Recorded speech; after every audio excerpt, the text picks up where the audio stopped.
Хорошее дело браком не назовешь, шутят на встрече. Но как бы то ни было, раз уж связал себя узами брака, то нужно максимально приложить все усилия, чтобы сохранить семью. Ни в светском обществе и тем более религии развод не одобряется. Сотрудники ЗАГСа и религиозные деятели объясняют молодым, что семья – это локомотив каждого человека, который, направляя на правильный путь, ведет его по жизни. Целью данных мероприятий является в первую очередь расширение представления у учащихся о роли семьи в жизни каждого человека, о семейных ценностях, раскрытие значимости семейного очага, а также развитие к стремлению создать благоприятные отношения в семье. Религиозники пытаются донести до студентов, что создание и сохранение семьи – это чуть ли не священный долг мусульманина.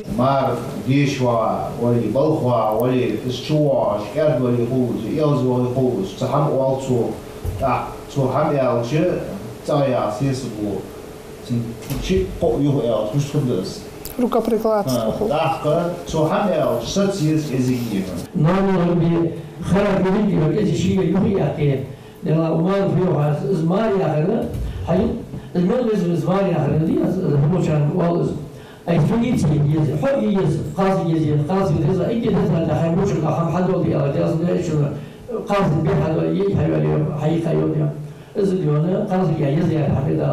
Молодежь внимает каждому слову взрослых. Мадина Куркиева – студентка первого курса. Девушка хоть и юная, но уже прекрасно понимает, чтобы сохранить семью, над браком надо работать. И в этом процессе многое зависит от женщины. Именно способность находить компромисс в любой ситуации может сыграть решающую роль. Лично для меня тема семьи является очень важной, поскольку мы знаем, что именно семья является ячейкой общества, и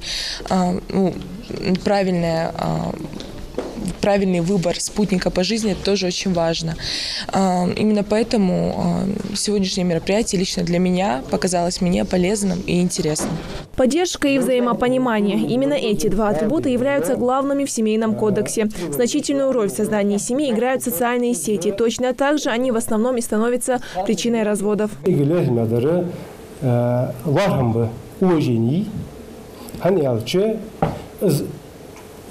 خالصك حندوق يزي إذا عليها شغلي سو خالصك أزوم ددعت إذا خالصك حندوق يزي إذا عليها شغلي سو زوم ددع. В итоге все собравшиеся в зале сошлись во мнении, что семья должна создаваться один раз в жизни. Индирман Киева, Хаваш Гойгов, Новости 24.